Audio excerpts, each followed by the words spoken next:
अब इजराइल ने ईरान के हमलों के जवाब में 25वें दिन जबरदस्त पलटवार किया। इजराइल ने 3 घंटे में ईरान के 20 ठिकानों को निशाना बनाया।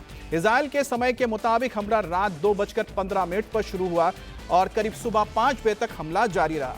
इस दौरान इजराइल ने ईरान की मिसाइल फैक्ट्री और सैन्य ठिकानों को निशाना बनाया था, जिसकी तस्वीरें इस वक्त आप देख रहे हैं। तो ईरान के आसमान में जो धमाके आपको नजर आ रहे हैं, जो आपको यहाँ पर रॉकेट्स उड़ते हुए नजर आ रहे हैं, इस वक्त जो तस्वीर आप देख रहे हैं, ये उस वक्त की तस्वीर है जहां पर एयर डिफेंस सिस्टम उन रॉकेट्स को, मिसाइल्स को इंटरसेप्ट कर रहे हैं। शोएब हमारे साथ जुड़ गए।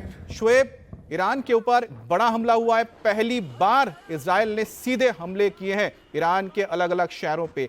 ईरान इस वक्त क्या सोच रहा है? क्योंकि एक बात तो बिल्कुल साफ है, जो वहां से खबर निकल कर आ रही है, जवाब तो दिया जाएगा, करारा जवाब दिया जाएगा।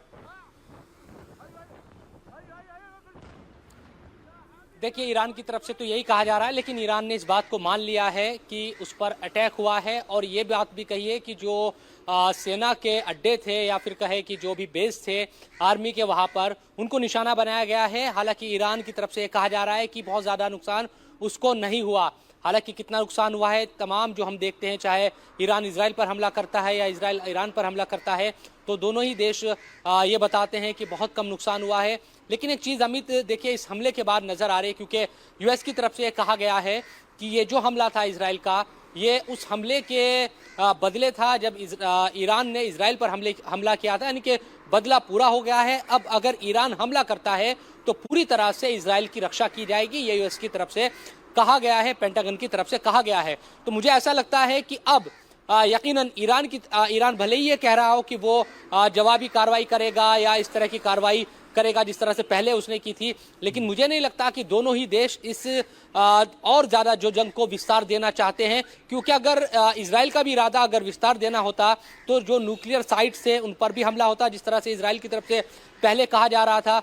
जो ऑयल रिफाइनरीज है उन पर भी हमला होता।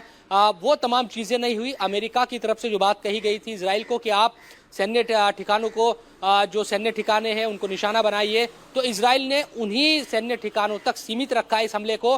तो हो सकता है कि ईरान अगर वो न्यूक्लियर साइट्स पर या ऑयल रिफाइनरीज पर हमले करता इजराइल, तो तब कहीं ना कहीं ईरान हमले करता अपनी एक तरीके से मान सम्मान की एक तरीके से लड़ाई बनाकर। लेकिन ये हमले, क्योंकि ईरान ने इजराइल पर हमले किए थे और ईरान की तरफ से अब ये कहा जा रहा है कि उसे बहुत ज़्यादा नुकसान इसका नहीं पहुंचा, जो उसका एयर डिफेंस सिस्टम है इन हमलों को उसने नाकाम कर दिया, तमाम बातें। तो मुझे लगता है कि विस्तार ईरान खुद न देकर, बल्कि जो प्रॉक्सीज है, जो लड़ाई हो रही है, चाहे हमास हो, हिजबुल्लाह हो, हूती हो, ये तमाम जो संगठन ईरान के लिए काम करते हैं और लड़ाई लड़ रहे हैं, इन्हीं के जरिए हो सकता है कि जंग का जो विस्तार है उन्हीं के जरिए किया जाए। डायरेक्ट लड़ाई में ईरान अभी भी ना आए।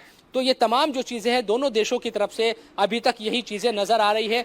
देखना यही होगा कि अभी ईरान की तरफ से कोई सरकारी तौर पर, जिस तरह से हम देख रहे हैं कि आईडीएफ के प्रवक्ता की तरफ से बयान आया है, तो सरकारी तौर पर कोई भी बयान अभी तक ईरान की तरफ से नहीं आया कि क्या नुकसान हुआ है, किस तरह के हमले थे। इजराइल की सरकार या इजराइल की जो सेना है वो ज़रूर बयान दे रही है।